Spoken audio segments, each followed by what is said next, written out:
Brooksaw Antiques here. Today we have this 1963 Smith Corona Sterling vintage portable typewriter. I'm going to show you how to use the functions and make sure they all work. I believe the official color is Star Mist Blue. Very pretty. This typewriter is in excellent condition. Up top is the adjustable paper guide. This helps you guide the page in straight, and I like to line it up with the edge of the platen. These are your margins above that. And I'm going to set it at about 2 and 75. That's about the length of a page. This is your support arm that flips up from the back.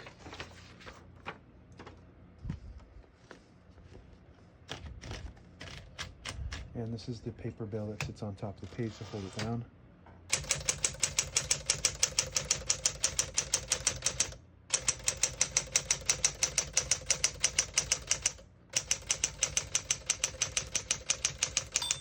Once you hear the bell, you're at the end of the margin. You hit the smile space, gets you back to the beginning, and skips 1, 2, or 3.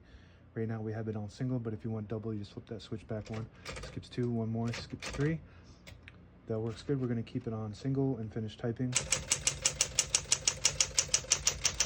As you can see, all the keys type nice and none of them skip or stick. I'll type a sentence in red on the next line, switch from black to red. There's a switch on the right side here.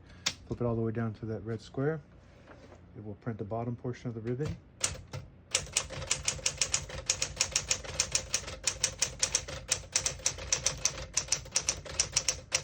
Perfect typing machine, very fun to type on. This model is very well designed.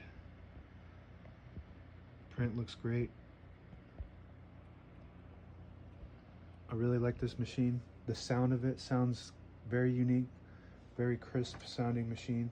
To pull the page out easy, there's a switch on the right side here. Flip that forward and it unlocks the rollers underneath the platen, allowing you to pull the page out easy or load thicker paper like carbon copy or cardstock. Make sure you flip that back before you load the next page or else it won't load correctly. I flip this back down, got a backspace on the left side of the keyboard. That works good. A shift on each side and a shift lock on the left. To clear that, just hit the shift button again. Tab on the right side. This has a tab set there. So we're going to clear all those tabs by hitting the tab button and hit the CL button next to it. Hit the next tab, CL. So now it shouldn't have any. Still has that one. So we're going to set one in the middle by hitting the set button right below that. And it stops at that spot. You can set as many as you want on this model. And I like to keep one in the middle so that way when the tab button gets hit next time, it doesn't go slamming all the way to the end, sometimes causing wear and tear to your typewriter. This has a good drag to it. It means when you hit the tab button, there's an automatic drag so it doesn't slam too hard on the end. But when you set one in the middle, you can avoid that altogether. We're going to put this color selector back up to the black dot, which prints the top portion of the ribbon. If you put it in the middle, the ribbon vibrator doesn't go up at all. You put it on the top, it goes up enough to print that top portion in black ink. On the top left here is your touch control. The farther right you go with that, the more tension there is when you hit the keys. Farther left, less tension. You don't have to hit the keys as hard for them to print, but they don't respond as fast as if you had it on high tension. All the brand new ribbons loaded on the left side, so it's pulling to the right. If you want to switch that direction, right above the backspace, there's a little lever. You flip it to the up position, it'll start pulling counterclockwise to the left. We're going to keep it pulling to the right. And if you have an issue, sometimes your vibrator will get jammed up or something gets stuck. It won't print right. Make sure that your ribbon is pulling in the correct direction.